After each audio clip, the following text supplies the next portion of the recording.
تصدق وتأمن بالله يا مؤمن، هتصدق ان شاء الله. من يوم الخميس وانا متردد اعمل الفيديو ده ولا لا.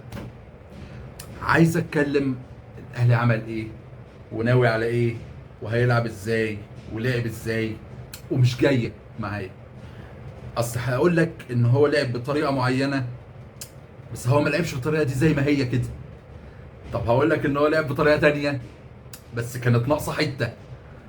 طب هقول لك ان المشكله في اللعيبه، هتقول لي مع المدرب ظالمهم. هقول لك ان المشكله في المدرب، هقول لك مع اللعيبه ظلماه.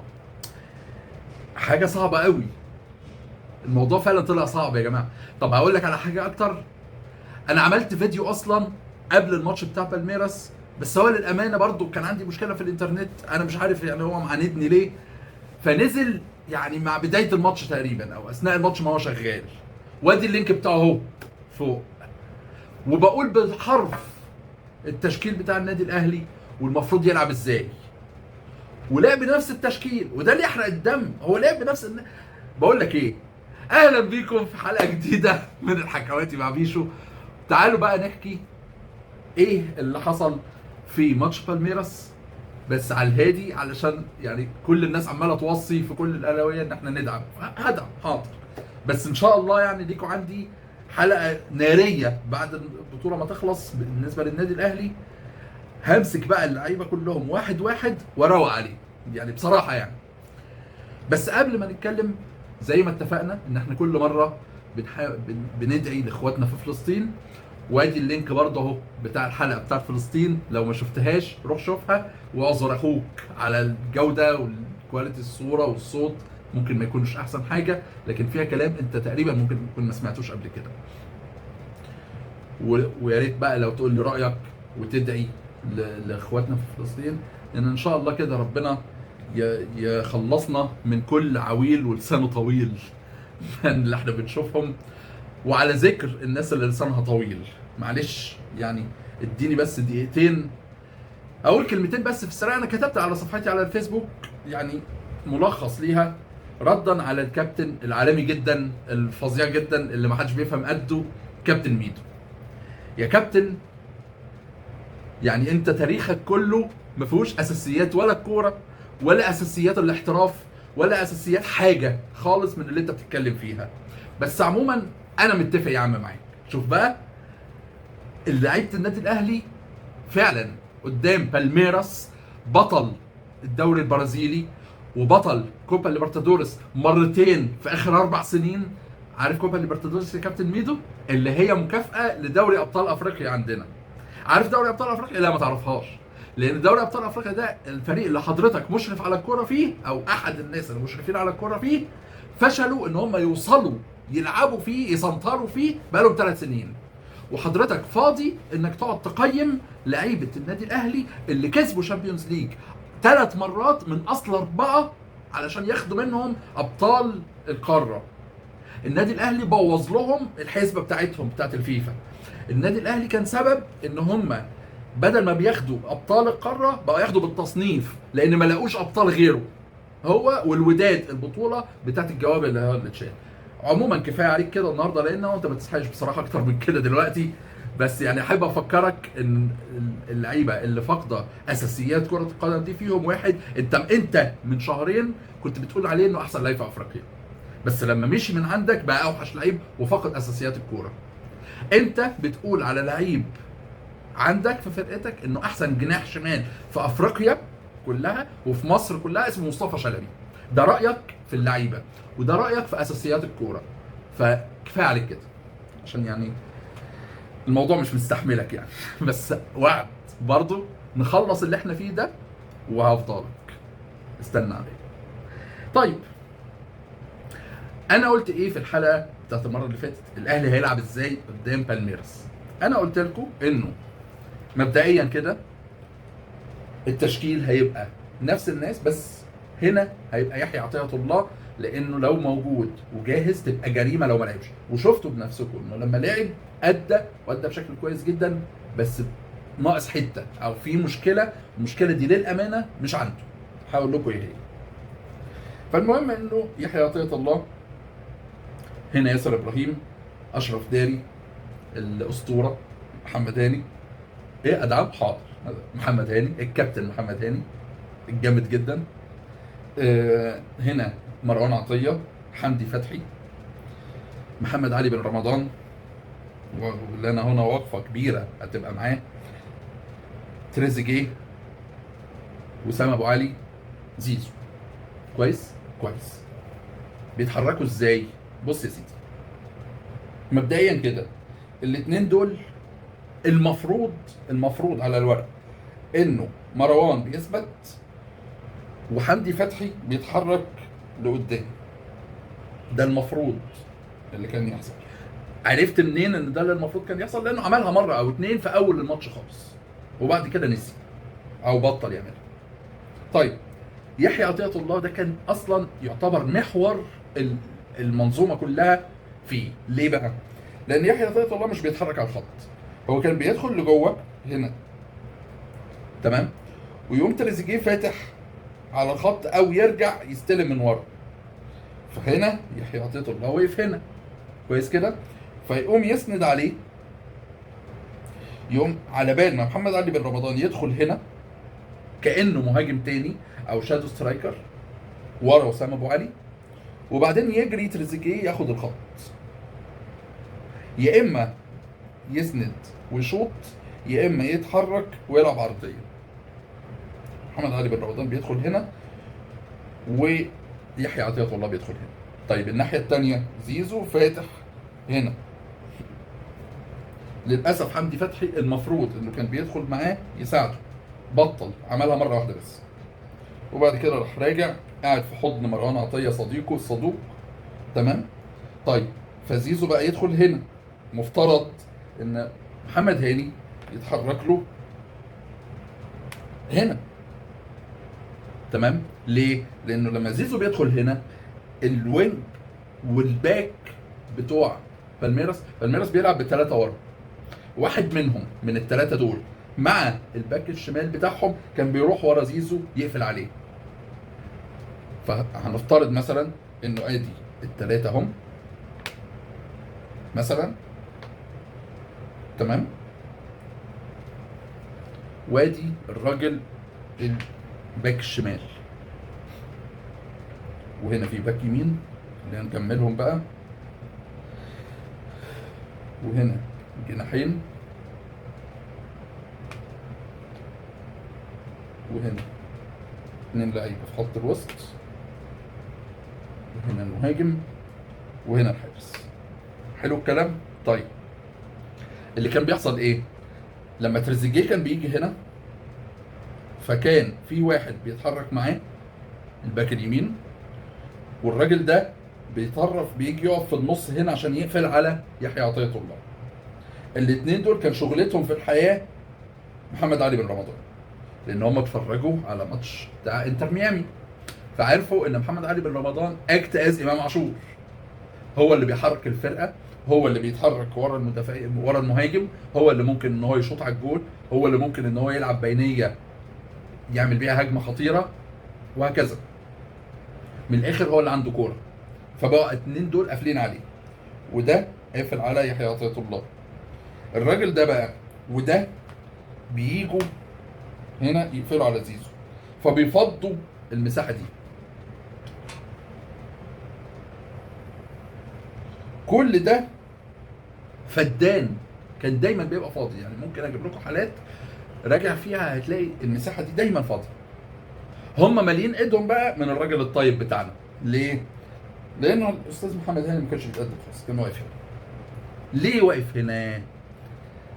انا رايي ان يا اما هو فاقد الثقه في نفسه، ان هو عارف انه لو طلع هنا مش هيعمل حاجه، يعني مش هيعرف يرفع اوفر مثلا، مش هيعرف يعمل حاجه، وفي نفس الوقت هيبقى عنده مشكله في الارتداد، ان هو هيتعب، هيفضل رايح جاي واخد الخط، فهيتعب، او لياقته البدنيه مش هتساعده ان هو يكمل طول الماتش على كده، فما بقاش يروح خالص. طيب انت قررت انك مش هتروح، طب الراجل ده يروح هو حمدي فتحي؟ لا ما بيروحش.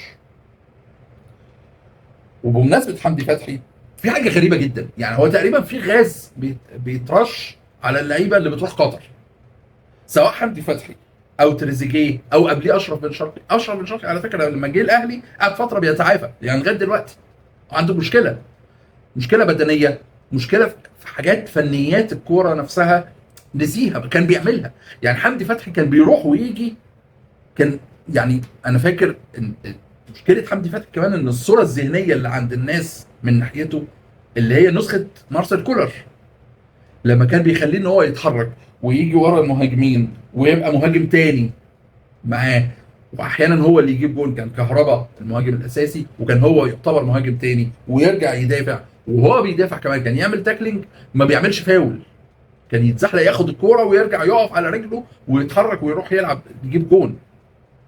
دلوقتي اي تاكلينج لحمدي فتحي فاول، وممكن فاول وانذار.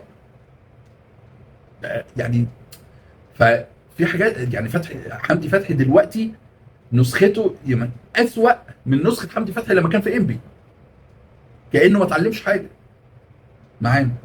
ودي حاجه غريبه جدا بصراحه، يعني انا مش قادر افهمه يعني بامانه يعني. المهم، طيب جينا في نص الشوط الاولاني قبل الكولينج بريك حوالي مثلا 5 دقائق كده او 7 دقائق، محمد علي بن رمضان راح اتكلم مع ريبيرو. شفناه وهو ايه، هو اللي رايح له بيشتكي له من حاجه. بيشتكي له من ايه؟ من الاثنين دول. بيقول له انا مقفول عليا مش عارف اتحرك متكتف، فعايز حد يساعدني في الحته دي، وشايف ان في كذا واحد واقفين مع واحد مهاجم. يعني بص ادي 1 2 3 4 5 خسرانينهم. فريبيرو ودي اول غلطه غلطها، سو في غلطه تاني اكبر افظع بكتير هقولها بعد شويه. راح عمل ايه؟ قال خلاص زيزو هيخش هنا، فدول مش هيجوا وراه، دول هيستنوا هنا بحيث يضغطوا على حمدي فتحي اللي هيعمل نفسه وكانه ناوي يهاجم، ومحمد هاني اللي هيجي لغايه هنا وكانه ناوي يهاجم. فيقوموا دول جايين قافلين عليهم فيفضوا زيزو. فزيزو هيجي هنا ويشتغل هو مكان محمد علي بن رمضان. محمد علي بن رمضان هياخد اصحابه ويروح كده ينزل لتحت عشان يفضي المساحه دي لزيزو. عملها كام مره؟ عملها كتير. يحيى عطيه الله هنا زي ما هو والراجل ده قافل عليه، تريزيجيه هنا زي ما هو ومسلم نفسه للراجل ده. يعني للامانه برضو تريزيجيه ما جاش البطوله، قاعد بيعيط جنب ضربه الجزاء اللي ضاعت من ساعتها. ودي المينتاليتي اللي احنا اتكلمنا عليها كتير ولسه هنتكلم عليها. انا وعدتكم في فيديو لتريزيجيه بعد البطوله ما تخلص او بعد الاهلي ما يمشي. طيب ده كده حال النادي الاهلي في الشوط الاول. هو استحواذ كتير جدا. فريق بالميراس ما بيروحش يضغط على النادي الاهلي. انت يا باشا هنا نقل الكرة بقى زي ما انت عايز بين الاثنين دول، والراجل ده هيعمل نفسه وكانه بيضغط عليهم، هو ولا بيضغط ولا حاجه، هو سايبهم عمالين يودوا الكرة ويجيبوها بينهم وبين بعض وخلاص. لكن طلوع مش هتطلع، كل واحد ماسك الراجل بتاعه ومستنيينك لغايه لما خلص الشوط الاول في الزهق اللي احنا فيه ده. تمام. طيب هل ده كان في مشكله للنادي الاهلي؟ لا، النادي الاهلي مبسوط. يعني لو الماتش خلص 0-0 مصلحه، ما عنديش مشكله خالص. طيب ايه مشكلتي بقى مع ريبيرو؟ اللي قلت لكم ان ريبيرو عنده مشكله كبيره هقولها لكم بعد شويه. يا كابتن ريبيرو، يا كابتن خوزيه ريبيرو، مع كامل احترامي ليك ومع تحفظي على اصلا فكره تعيينك، بس دي مش وقتها دلوقتي، برضو هنتكلم عليها مع الفيديوهات اللي هنتكلم عليها بعد البطوله. بس بغض النظر بقى احنا خلاص يعني انت معانا خلاص. تمام. وهل معنى كده ان انا بقول ان هو يمشي؟ لا، ما يمشيش ولا حاجه، خلاص احنا بالبلدي كده لبسناه يعني. فلا يا باشا، يفضل موجود وكل حاجه على عيني وراسي، ما عنديش مشكله. بس ما ينفعش ان حضرتك لعيبه ما دربتهاش قبل كده ابدا ورايح تلعب معاهم بطوله كبيره، اول تعارف بينك وبينهم هي البطوله دي، فتعمل حاجه اسمها اوفر كوتشنج، انك تقعد تديهم مهام مركبه كتير. اولا لانك ما تعرفش حالتهم البدنيه عامله ازاي، وواضح انك ما عملتش ولا قياسات ولا شفت حاجه عندهم خالص. ثانيا وده الاهم، انك ما تعرفش هم هينفذوها ولا لا، لان في حاجه اسمها لياقه ذهنيه. فهم غير لائقين ذهنيا، هم مشتتين. لان طبعا حدث وهمي جدا. انت بتلعب افتتاح كاس عالم، بالمناسبه افتتاح كاس العالم ده بيقع فيه منتخبات كبيره قوي، ومنتخبات يعني فيها اساطير. يعني يكفي اقول لك مثلا ان منتخب فرنسا اللي هو بقياده، كان في 2002 بقياده بقى زين الدين زيدان وويلسون وليليان تورام ومش عارف وويل تورد ومش عارف ومين ومين ومين ومين، كل الناس الاساطير بتاعت فرنسا ده، وتيري هنري وليزرازو وفابيان بارتيز في الجون ولوران بلان في الدفاع. ليله خسروا من السنغال اللي اول مره في حياتها تلعب في كاس عالم. ليه؟ عشان رهبه افتتاح كاس العالم، مع ان دول اساطير. فطبيعي جدا ان حضرتك يبقى عندك لعيبه تقع بسبب بطوله كبيره اول مره تتلعب في التاريخ.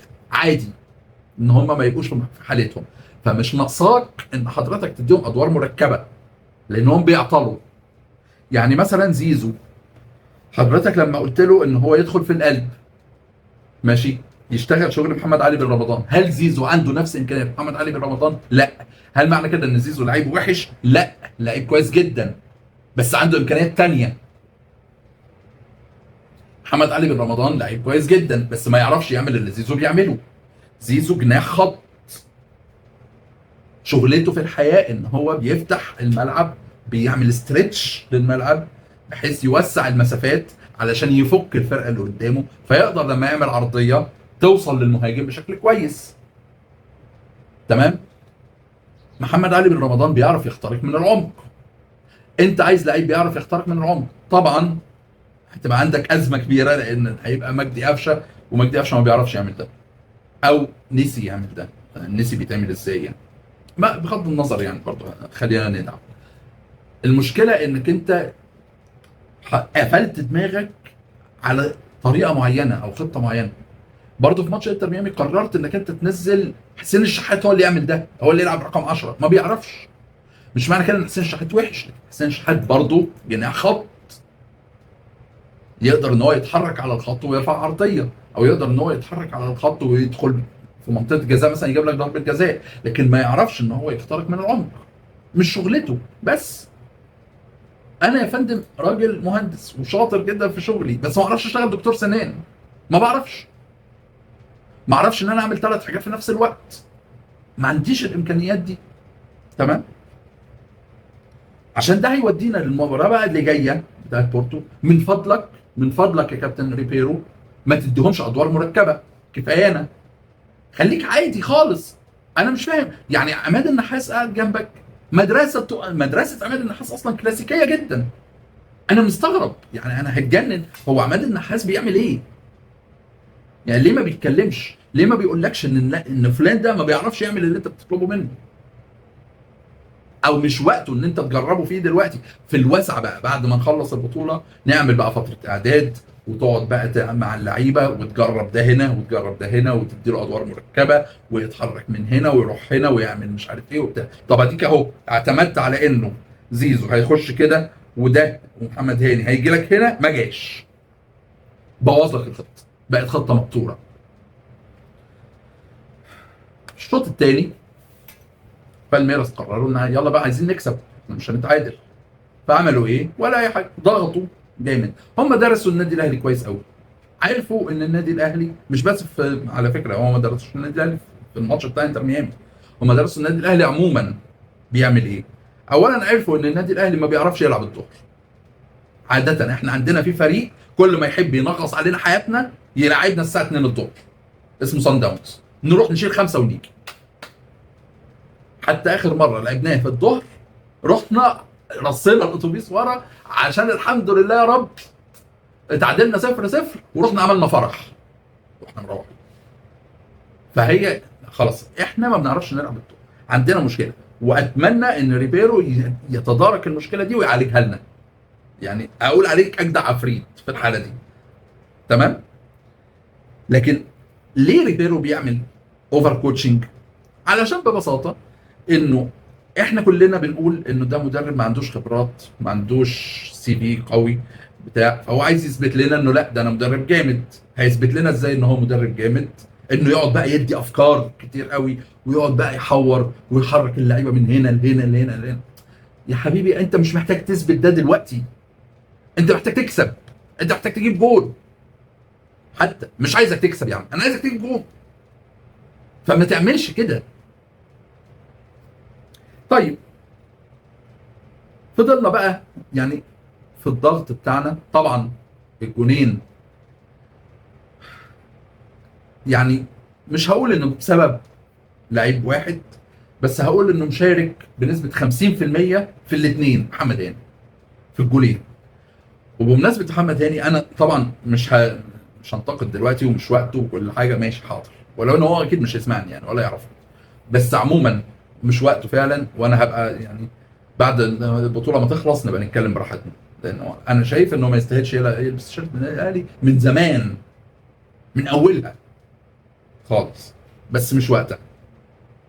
لكن الحقيقه انا يعني اللي مزعلني بس زعل الناس من محمد هاني. يا جماعه انتوا مستغربين من ايه؟ ما هو يعني انت شفت عنه ايه طيب، او شفت منه ايه قبل كده يقول لك ان هو هيعمل غير كده؟ ده طبيعي بتاعه، يعني هو عادي جدا انه متهور. وياما خد انذارات وياما اتطرد في ماتشات دوليه في منتخب مصر مثلا او في النادي الاهلي، لا عشان الكهرباء اللي عنده، الله يشفيه. ف يعني معلش، ما ده هاني. طيب المهم ان المباراه خلصت بفوز بالميراس 2-0. يعني بغض النظر عن التفاصيل، لان برضو من الحاجات اللي استغربتها جدا، يعني انت ربنا اداك فرصه ان الدقيقه 61 انت خسران 2-0، بس جت العاصفه طلعتك من الملعب ساعه. يعني انت المفروض كان زمان بيقولوا لنا ان الشوط الثاني ده شوط المدربين، ليه؟ لان المدرب هيكاتشن في الربع ساعه البريك اللي بين الشوطين، هيغير بقى الخطه وهيحرك اللعيبه ويفوقها وبتاع. طب انت ربنا اداك ساعه كامله في نص الشوط الثاني، قلت لهم في ايه فيها ايه؟ يعني انا شفت ان هم نزلوا زي الاول واسوأ، زي قبل البريك او قبل التوقف واسوأ. طب امال انت كنت بتقول لهم ايه في اوضه اللبس؟ امال انت كنت بتعمل ايه في الساعه دي؟ يعني انت ما اعرفش، انا مش عارف بصراحه. هل مثلا حاولت انك انت تحركهم شويه بطريقه مختلفه تفاجئ بالميراس؟ طب انت عارف ان بالميراس هينزل بعد التوقف ده راكن الاتوبيس برضه، لان هو خلاص هو خد التارجت بتاعه من الماتش.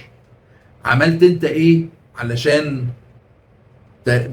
يعني تخترق التكتل بتاعهم؟ ولا اي حاجه. شط كام شوطه على الجون؟ واحده او اتنين.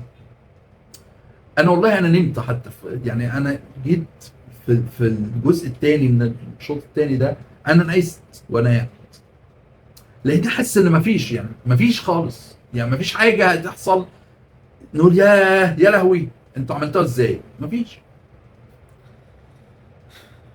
طيب طبعا الهدف الثاني ده فضيحه، يعني ان هو يدخل في نادي كبير زي النادي الاهلي.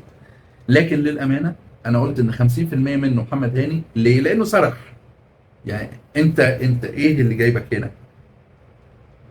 عاده في اي ضربه ثابته، سواء كانت ضربه ركنيه او فاول على الاجناب، محمد هاني ومروان عطيه بيستنوا ورا، لانه المدافعين بيتقدموا، ويحيى عطيه الله مثلا ممكن ان هو يرفع او هو بيشوط، بيلعب كويس في الضربات الثابته. لو الضربه الثابته من الناحيه الثانيه هو يحيى عطيه الله ملوش فيها، بيرجع هو كمان او بيأخر نفسه شويه. لكن ماشي يا عم، انا موافق انه يبقى الاثنين هنا، لكن ابص الاقي ان مروان عطيه واقف هنا اصلا، يعني كشف الاوفسايد يعني بعد الخط عشان يبقى ما فيش اوفسايد. محمد هاني واقف هنا ومطلوب منه ان هو يرجع كل ده، فتلاقي بقى في البرامج يقول لك يا عيني عليه ده هو راجع كل المشوار ده. هو ايه اللي وداه اصلا عشان يرجع؟ ما هي ده غلط. لكن انا مش بحمله بقى 100%. ليه؟ لان المفروض ان في مدرب بره قاعد ويفرمله، يقول له اقف انت رايح فين؟ ما ينفعش ان ال 11 لعيب يبقوا هناك. غير كده انه ما ينفعش ان استفاوي يجي يمسك يستلم الكوره قدام منطقه جزائه، فاتنين لعيبه بمنتهى السذاجه يدخلوا عليه على اساس ان هو هيتحرك هيرقصهم ويروح، يوم ما هوشهم ولعبها بكعبه الراجل اللي فاضي وراه. طب الراجل اللي فاضي وراه ليه ما حدش عمل معاه فاول من قدام جوله؟ طب التاني ليه مروان عطيه يعني بيحلق عليه من بعيد قوي؟ يا عم ما تضغط عليه جامد واعمل معاه فاول، هتاخد انذار. ما انت ايه المشكله؟ ما انت كده كده خدت انذار ومش هتلعب الماتش الجاي بعدها. لغايه لما وصلنا للقطه محمد هاني اللي بيبيع نفسه بمنتهى السذاجه طبعا المعتاده، اللي هو بيتزحلق وانت عارف كويس جدا انك بتتزحلق عشان تقضي واجب، وانت عارف كويس جدا انك مش هتاخد الكوره، والزحلقه دي مش هتعمل بيها حاجه خالص، لانك انت بتتزحلق وانت اصلا بعيد عن الكوره ولامم رجلك علشان ما تكعبلش الراجل وتاخد طرد. يبقى انت عملت كده ليه؟ طب ما تجري معاه خطوه واحده كمان، خطوه واحده حلق عليه بس هتلاقيه اتجنح بالكوره، ومحمد شناوي طلع قفل الزاويه معاه وخلاص. وانت على الاقل تبقى عملت اللي عليك بدل الزحلقه اللي هي الخايبه اللي انت عملتها دي. ما علينا. خلصت المباراه بحلوها ومرها. طيب الناس الاهلاويه زعلانين ليه بقى؟ يعني هل يا باشا انت كنت منتظر ان الاهلي يكسب بالميراس؟ لا خالص، انا ما كنتش مستني ان الاهلي يكسب بالميراس، ومش زعلان ان الاهلي خسر من بالميراس. وانا قبل المباراه برضو في نفس ذات الفيديو اهو اللينك بتاعه تاني اللي انتوا ما شفتوهوش، قلت ان النادي الاهلي مش هيكسب بالميراس. انا قلت توقعي وامنيتي ان احنا نتعادل، ما قلتش ان احنا نكسب. طب امال احنا زعلانين ليه؟ اولا لان كان شكلنا وحش. فيا جماعه افهمونا، الاهلاويه ما عندهمش مشكله ان النادي الاهلي لما بيبقى بيلعب مع فريق كبير قوي كده وامكانياته اعلى مننا بكتير قوي ان انا اخسر. ما طبيعي، ما هي في فروق في الامكانيات. لكن انا مشكلتي انه لما هبت رياحي ما اغتنمتهاش. مش يقول لك اذا هبت رياحك اغتنمها، انا ما اغتنمتهاش. انا جالي فرص بس ما عرفتش اتصرف بيها. زائد ان انا عندي مدرب بيعمل خطه فيها ادوار مركبه جدا على لعيبه اصلا ذهنيا مش جاهزه. وفكره ان اللعيبه ذهنيا مش جاهزه دي هتودينا للاداره، انه ليه ما عندناش مؤهل نفسي او معد نفسي؟ ليه بنروح نسال المدرب انت جهزت اللعيبه نفسيا ازاي؟ هو ماله؟ دي مش شغلته، هو مش دكتور نفسي. ف يعني ده برضه بيخلينا نتساءل، هو النادي الاهلي نادي محترف فعلا ولا نادي ملخبط مش عارف هو عايز ايه؟ يعني انت عايز تبقى زي الفرق الاوروبيه وتتقال عليك انك انت نادي اوروبي في مصر والكلام اللطيف اللي بيتقال ده كله، ولا انت عايز ان هو يتقال عليك بس انك انت يعني نادي كويس بطل في وسط يعني اعور في وسط عميان؟ برضه خلينا نفهم. لكن اللي بيحصل ده مش طبيعي يا جماعه. يعني انا ما ينفعش ان انا اطلب من المدرب ان هو يأهل اللعيبه نفسيا، مش دوره ومش قصته. لكن انا احب ان يبقى في حد متخصص شغلته في الحياه تاهيل اللعيبه نفسيا. انا غلطت في كده يعني حاجه صعبه. طيب، طب هو تخصص نادر في العالم مفيش منه. حتى يا عم لو اجنبي ما يجراش حاجه، عادي يعني، ما اللعيبه كلها بتعرف لغات، واللي ما بيعرفش يتعلم. مش عارف، ما علينا. طيب، ماذا عن مباراه بورتو؟ طبعا احنا عندنا شويه غيابات كده على قد ما قسم. اول غياب ياسر ابراهيم اللي اتصاب اول امبارح في التدريب بشد في اعتقد في الضمه، فمش هيقدر ان هو يبقى موجود. وعندنا مروان عطيه غايب لتراكم البطاقات انذاريه. طيب، هل النادي الاهلي يلعب بالمنظر ده 4 2 3 1 ولا يلعب 4 1 4 1 بالمنظر ده؟ اولا كده، مين هيعوض مروان عطيه؟ من وجهه نظري الشخصيه انا شايف ان حمدي فتحي احسن حد يعوضه. ليه؟ لان حمدي فتحي واضح جدا انه نسي المهام الهجوميه دي بتتعمل ازاي، او ان هو يكمل هجوميا دي ما تستناهاش منه خالص، هو يعني مش هيعملها. فخلاص يعني هو عارف يدافع مش بطال، طبعا مش هو حمدي فتحي برضه بتاع زمان، بس ماشي شغال يعني كويس مش وحش، فخليه هو هنا مركز رقم 6. طيب اللي جنبه هنا ده، الحقيقه انا مش عارف هو اليو ديانج ماله. هل هو عنده مشاكل بدنيه، ولا عنده مشاكل فنيه، ولا مش عارف ان هو يستوعب الطريقه بتاعت ريبيرو اللي انا اتمنى انه يغيرها اصلا. يعني لو هو مشكلته انه مش عارف يستوعب خطه ريبيرو يبقى برافو عليه، يعني انا احب اليو ديانج كده. بس لو اليو ديانج سليم وبدنيا واقف على رجله كويس يلعب هنا، وهيبقى بيروح ويجي. خلي بالك ان اليو ديانج هيبقى دوره يعني رايح جاي في الملعب، يعني طول الملعب بوكس تو بوكس، لانه هيساعد بن رمضان هنا. طبعا هم اكيد هيوقفوا له حد برضه يزهقه في عيشته. وهنا في الحاله دي انا بشوف ان محمد علي بن رمضان ممكن يضحك عليهم، يرجع هنا ويجر معاه واحد او اتنين واليو ديانج يخش. تمام. اليو ديانج عنده امكانيه انه ممكن يشوط، وشاط قبل كده كتير يعني، احرز اهداف كتير. في نفس الوقت ممكن ان هو يوزع اللعب على الجنب، وفي نفس الوقت برضه محمد علي بن رمضان هيقدر ان هو يهرب من الناس اللي ماسكينه لما يلاقي اليو ديانج، فهم هيتشتتوا هيجولوا، فهو هيتسلل يقف هنا يستلم الكرة من هنا، يقدر يشوط، يقدر يلعب بينية لانه مهاجم، يقدر يعمل ايه. طيب يبقى قلنا ان هنا يحيى عطية الله زي ما هو. هنا آه مفيش غير احمد رمضان بيكهام، وربنا يستر. بس لازم اشرف داري يبقى مركز جدا عشان صامو. هم عندهم هرقل لا صامو ده آه يعني لعيب ضخم جدا، قوي جدا جسمانيا، صغير في السن فمش هيتعب. يعني ما تنتظرش ان هو يقف او يتعب، لا. هم كل قصتهم هم بيلعبوا كرات عاليه عليه، هو يقدر ان هو يستلم الكرة كويس جدا، يقف عليها، يحرك اللي جايين من تحت. اللي جايين من تحت اهمهم مورا اللي هو آه، بيلعب جناح او رقم 10، ولعيب مهاري جدا جدا جدا، بس مشكلته ان هو لعيب صغير في السن فخبراته قليله، فتلاقي ان هو دايما بيروح لحته المهاره. هو عنده مهاره وبيرقص كويس جدا كل حاجه، بس ما بيلعبش جماعي مع زمايله. تمام.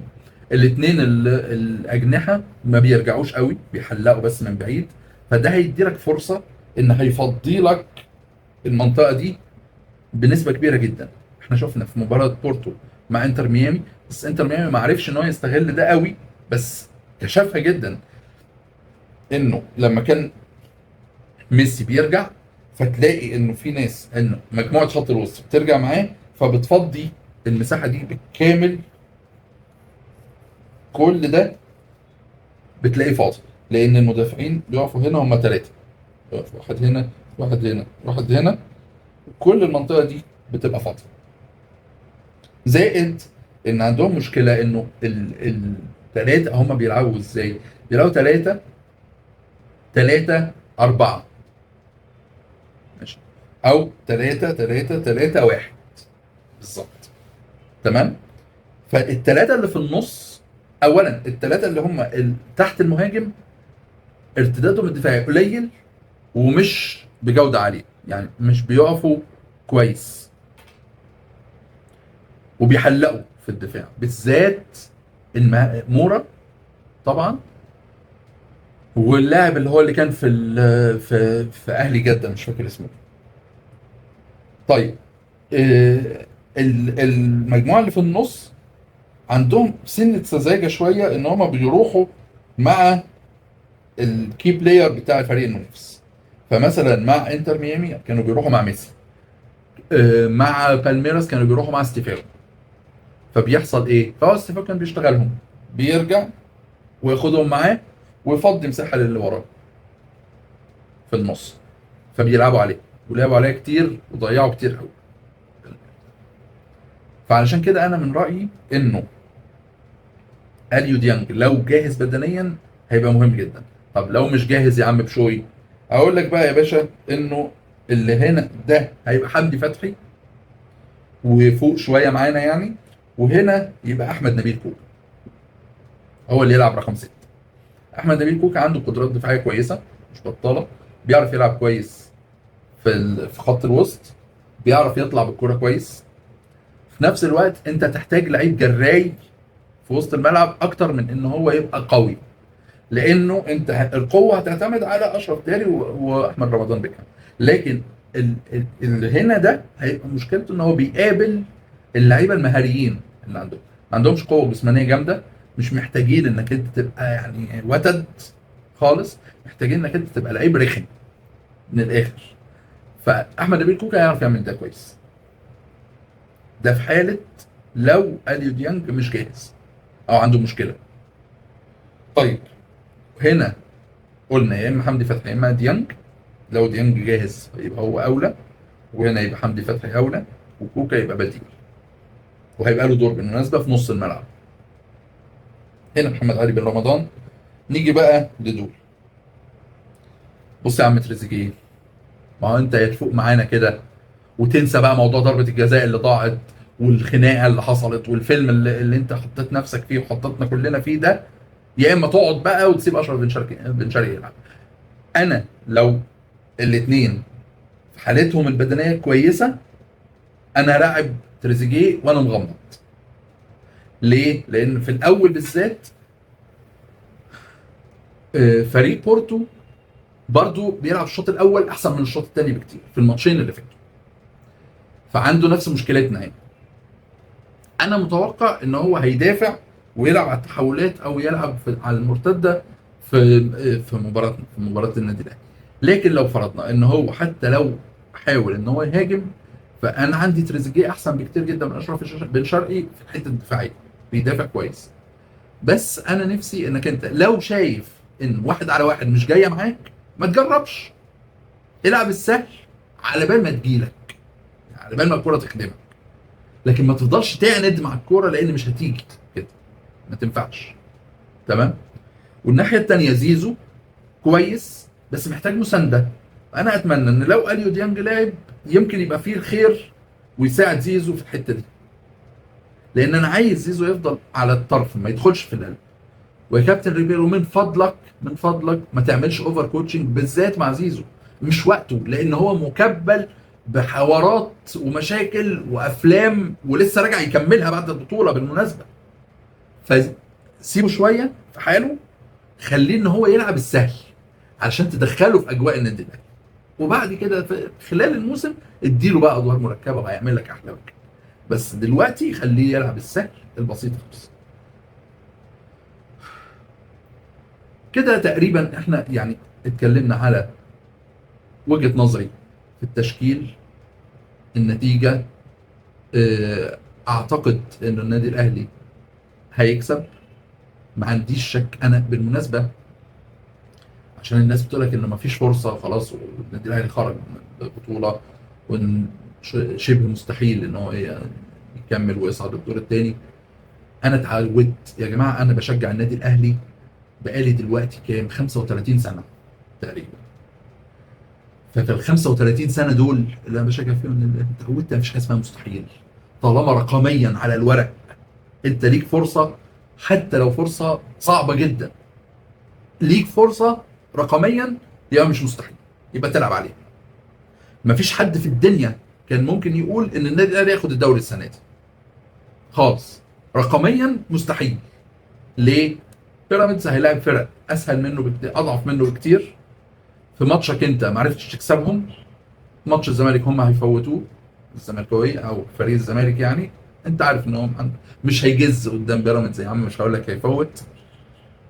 الباقي يعني انت عندك فاركو والبنك الاهلي وبتاع اللي هم كتر خير الدنيا ان هم موجودين اصلا مع الناس دي. تمام. مين كان يقول ان هم يخسروا ماتشين فالاهلي يكسب الناحيه الثانيه ماتشين فالاهلي يبقى اول وبيراميدز تاني؟ هو ده النادي الاهلي اللي انا اعرفه، اللي بيلعب على لو ربع فرصه هيلعب عليه، ما بيرميش الفوطه.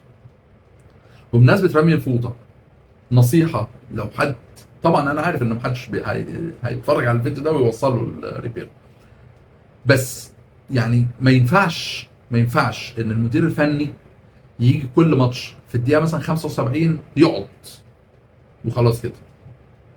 يعني انت ممكن تعملها بالصياعه شويه، يعني ممكن تعمل تقرفص، عارف الناس اللي هي اللي بتقعد، يعني جوارديولا بيعمل كده، رجليه وجعته فيقوم عامل نفسه ان هو مركز قوي يعني، ويقرفص كده ويبص حطيته على خده وبتاع وهو في المنطقه الفنيه.